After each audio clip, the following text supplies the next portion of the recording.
আইডিটা চেক দিলাম। ম্যাডাম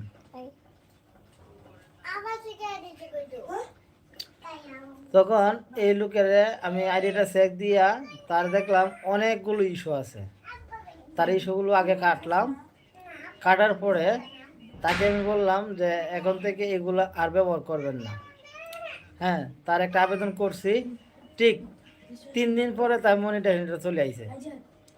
3 দিন পরে মনিটাইজেশন চলে আসার পরে সে আমারে ফোন দিয়া মানে বলতেছে আমার বাসায় আসবে। তো বাসায় আসবে না, আসেন, সমস্যা নাই, কিন্তু সে আমার জন্য কিছু টাকা নিয়ে আসার কথা বলতেছে। পরে আমি না মানা করছি যে আপনার আসার দরকার নাই, ঠিক আছে। মানে আমার এত টাকা দিয়ে তাহলে কিনতেছেন, আপনি টাকা ব্যবহার ধমক দিতেছেন আমারে, আপনার সাথে আমার এই সম্পর্ক রাখা যাবে না, ঠিক আছে। আপনার দিন আপনার দেখেন, আপনার কাজ যতটুকু করছে আলহামদুলিল্লাহ, যদি পারেন দোয়া করেন আর কখন